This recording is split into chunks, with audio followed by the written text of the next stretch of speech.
Olá pessoal, sejam muito bem-vindos ao Estação Educação, esse espaço de discussões sobre temáticas sempre relacionadas à educação, trazendo críticas, teorias, conceitos que contribuem para as reflexões que nós levantamos aqui. Então, senhores educadores e estudantes do Brasil, esse espaço é todo nosso. Educação é prioridade, queremos transformação pra valer. Educação pra toda a cidade, com igualdade a gente quer ver. Estação Educação. Estação Educação. E no podcast de hoje nós vamos falar sobre a crítica neomarxista de Michael Apple sobre as teorias tradicionais de currículo, trazendo aí um conceito de um currículo que assume um papel mais ideológico, né? Primeiro vamos saber quem seria Michael Apple. Michael Whitman Apple nasceu na cidade de Paterson, na Califórnia, Estados Unidos, em 1942. Ele é descendente de imigrantes russos, membro de uma família de trabalhadores, logo cedo se engajou politicamente, né? Primeiro no ambiente escolar e depois num contexto mais acadêmico. Sua concepção pedagógica é fruto de sua convivência com um ambiente, digamos, misto, né? Periférico e depois em um meio mais elitista. E após a realização do seu mestrado e doutorado no Teachers College da Columbia University, ele elaborou o que chamamos de pedagogia crítica, né? Nesse contexto acadêmico, ele elaborou essa pedagogia, baseada na relação entre educação e sociedade. Ele é produtor de uma extensa obra, publicou, entre outros volumes, Ideologia e Currículo e a obra Política Cultural e Educação. É sobre sua teorização que vamos conversar hoje com a professora Nayara Lima, que infelizmente não pode estar aqui no nosso estúdio devido às restrições da pandemia, mas vai estar falando agora conosco direto da sua casa. Olá, Nayara, é um prazer tê-la conosco aqui no nosso podcast. Olá, Wendel, olá a todos. Desde já quero deixar aqui registrado o meu agradecimento por este convite. Acredito que será uma conversa, um bate-papo muito produtivo. Sem dúvida, Nayara. Eu preparei aqui algumas perguntas para que a gente discuta um pouco sobre pedagogia crítica. Primeiro, eu queria começar falando sobre a influência de Apple nessa ideia de pedagogia crítica. Sim, claro. Apple vai se preocupar em apresentar uma crítica neomarxista ao currículo, né? Que seria uma fundamentação sobre a relação de poder na organização do currículo. Porque para a Apple, a sociedade está estruturada sob uma espécie de dominação de classe. E o que isso quer dizer? Aqueles que possuem o poder determinam a dinâmica das variadas esferas sociais. Então, logo, existe uma conexão entre economia e cultura e economia e educação. Interessante. A gente sabe, por exemplo, Nayara, que nos modelos tradicionais de currículo, né, o conhecimento ele é tomado como inquestionável. Então, se existe algum tipo de questionamento, ele não vai passar muito desse estreito entre verdadeiro ou falso, vamos dizer assim. O que eu queria saber era como essa ideia neomarxista concebe o currículo. Porque, como você bem observou, né, existe uma crítica sobre esse modelo tradicional. Pelo menos é o que deu para entender. Existe, de fato, essa crítica sobre esse modelo tradicional de currículo na idealização de Apple? Olha, Wendel, totalmente. É tanto que Apple traz à tona essa crítica ao modelo tradicional de currículo como uma forma de evitar a concepção mecanicista e determinista dos vínculos entre produção e educação. O centro dessa crítica neomarxista é a própria sociedade. Então, o que Apple faz? Ele vai colocar o currículo no centro das teorias educacionais críticas, fazendo com que ele seja visto em termos estruturais e relacionais. Com isso, este currículo passa a não ser mais visto como um corpo neutro, inocente e desinteressado. Para a Apple, a questão mais importante é, ao invés disso ou aquilo, de verdadeiro ou falso, é o porquê. Por que esses conhecimentos e não outros? Por que esse conhecimento é considerado e aquele outro não? Daí entram outras perguntas mais complexas, né? Que evitam com que esse porquê seja respondido apenas por critérios de verdadeiro ou falso. Entendi. Legal, Nayara. Você falou uma coisa que me fez lembrar da relação entre economia e sociedade. Então, eu gostaria de entender melhor sobre isso perguntando o seguinte: como a Apple desenvolve esse vínculo entre a economia e as esferas sociais? Como ele concebe isso dentro da sua pedagogia crítica?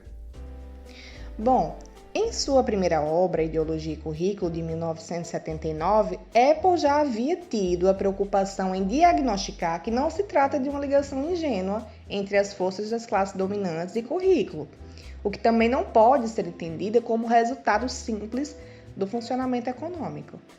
Mas se trata de uma força ativa nos processos educacionais de currículo que certamente é manipulado, pensado e executado pela ação humana. Perfeito, professora. Eu vi que a partir dessa exposição sobre educação e currículo, sem essa esfera determinista simplesmente, né, a gente então tem uma educação e um currículo como algo claramente pensado pela esfera social, até controlado de certa forma por ela.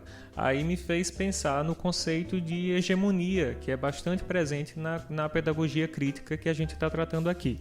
Então, queria que você desenvolvesse um pouco essa concepção de hegemonia que se apresenta nos conceitos de Apple. Sim. E vamos pensar mais um pouco.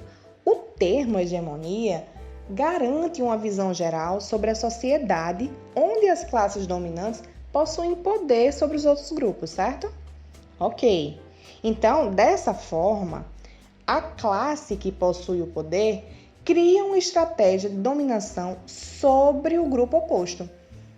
E acaba que essa estratégia ela é de convencer, isto é, fazer com que os pensamentos e crenças da classe dominante sejam vistos como certas ou verdadeiras.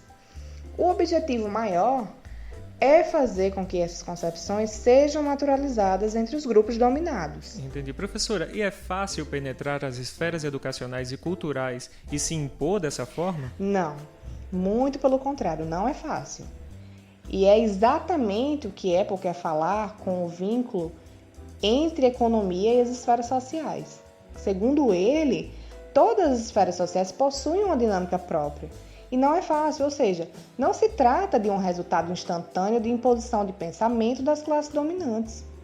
Existe uma série de processos que auxiliam a acomodação do pensamento dominante. Embora o pensador não utilize essa expressão, claramente é utilizada a ideia marxista de alienação, ou seja, de imposição silenciosa do querer de outro. E é por isso que Apple utiliza as expressões de convencimento e naturalização como sendo esforços hegemônicos. Muito bom. Professor, agora uma última pergunta. Eu queria saber como essas estratégias e pensamentos hegemônicos eles afetam o currículo. Para a Apple, certamente o currículo é um instrumento de força. Por isso, está diretamente relacionado às estruturas econômicas. Esse currículo, no caso, é um espelho dos interesses daqueles que possuem o poder.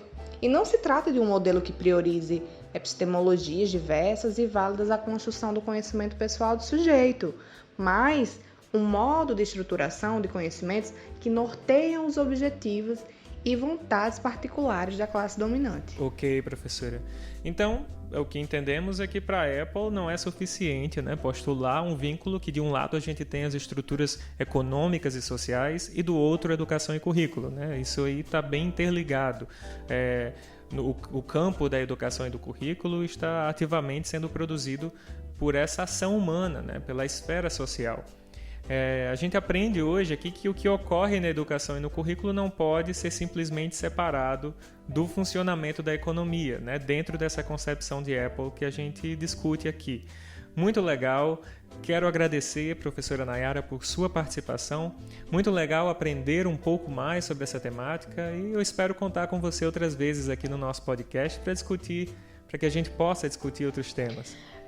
Eu que agradeço, Wendel, mais uma vez pelo convite. É sempre um prazer muito grande vir até aqui o programa, discutir sobre tantas questões, né, sobre tantos olhares e reflexões relacionadas a esse cenário que é tão importante, né? A nossa educação. Sim, então, sim. mais uma vez, muito obrigada. Nada, nós que agradecemos. E gostaria de deixar alguma reflexão?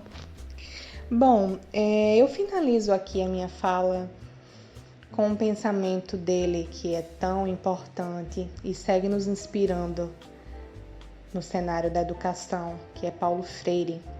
E ele diz assim, que é fundamental diminuir a distância entre o que se diz e o que se faz. De tal forma que, num dado momento, a nossa fala, ela seja a nossa prática.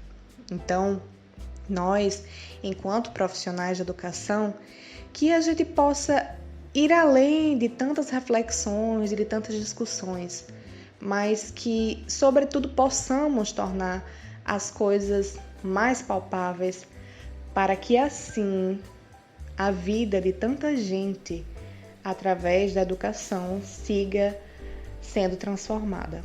Que linda, professora. Agradeço mais uma vez a sua presença e queria também terminar falando palavras de Paulo Freire, um poema que fala o seguinte: escola é o lugar que se faz amigos. Não se trata só de prédios, salas, quadros, programas, horários, conceitos. Escola é sobretudo gente. Gente que trabalha, que estuda, que alegra, se conhece, se estima. O diretor é gente, o coordenador é gente, o professor é gente, o aluno é gente, cada funcionário é gente. E a escola será cada vez melhor na medida em que cada um se comporte como colega, amigo, irmão. Nada de ilha cercada de gente por todos os lados. Nada de conviver com as pessoas e depois descobrir que não tem amizade a ninguém. Nada de ser como o tijolo que forma a parede, indiferente, frio, só. Importante na escola não é só estudar, não é só trabalhar. É também criar laços de amizade. É criar ambiente de camaradagem. É conviver, é se amarrar nela. Ora, é lógico, numa escola assim vai ser fácil. Estudar, trabalhar, crescer, fazer amigos, educar-se, ser feliz. É por aqui que podemos começar a melhorar o mundo. Então é isso, pessoal. Ficamos por aqui com o nosso podcast de hoje. Até a próxima. Tchau, tchau.